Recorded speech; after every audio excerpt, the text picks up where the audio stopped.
Today I'm out here with Doctor James Stoxen. Now, we have become such close friends because a couple months ago I threw out my back and Doc got me walking upright again.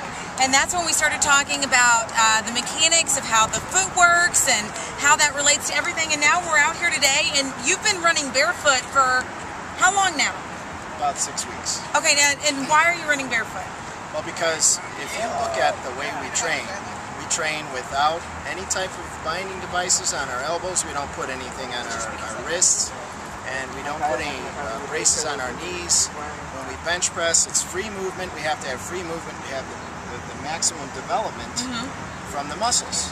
And so when you look at the human foot, it's actually a giant spring mechanism that what it does is it absorbs the shock of the body when you're running. Like for me, I'm 180 pounds, so that's 900 pounds of pressure on one foot. Yeah. It has to roll from the supination down to the pronation, and then it has to spring down and spring up, and the shoe actually gets in the way of all that movement. And what it does is it inhibits the development of the muscles that control the landing of the foot. And it kind of sends a chain reaction up the body. Exactly. It sends a chain reaction through the flooring mechanism all the way, up to your knee and to your hips, your back, and actually, footwear is the #1 cause of aging, in my opinion, of the human skeleton, because it's a binding device that sits right at the foundation of our body.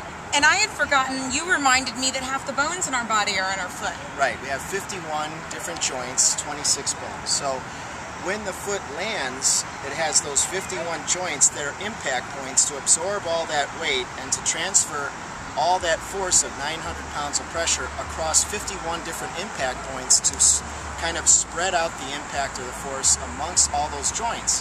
So that way, when you land, if you land, with a tight foot or a foot that's bound in a shoe, you're going to bang and twist, and pretty soon it starts to weaken, and then you're not running at all.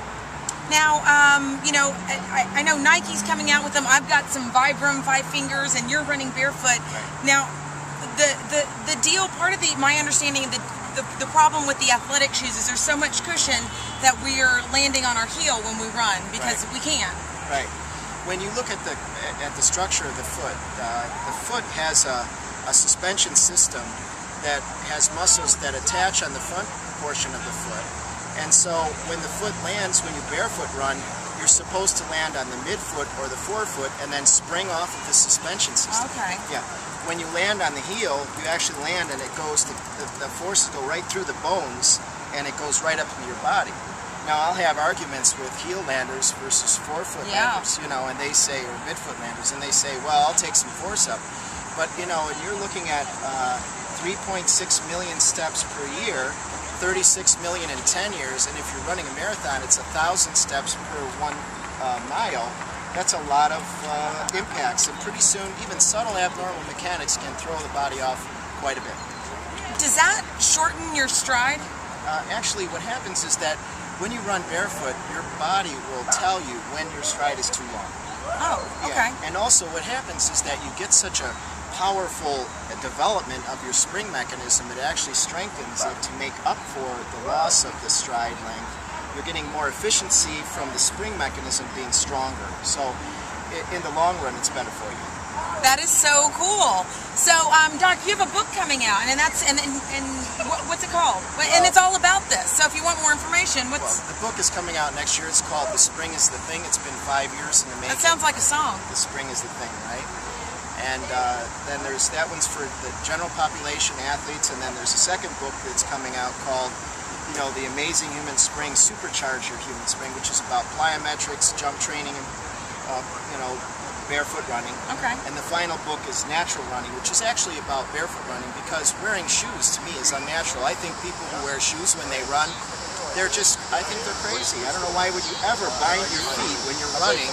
You don't bind your other body parts when you do the workouts. So once you get used to barefoot running and learn the technique, there's a special way of doing it, you'll never go back to wearing shoes again. Where can people get more information?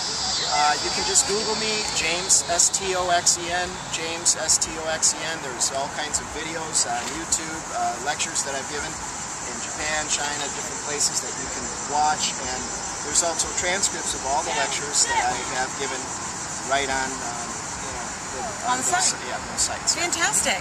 Well, thank you so much, Doc. Okay, no problem. Glad you're better. All right, everybody, get out there, get running. Take those shoes off. Okay.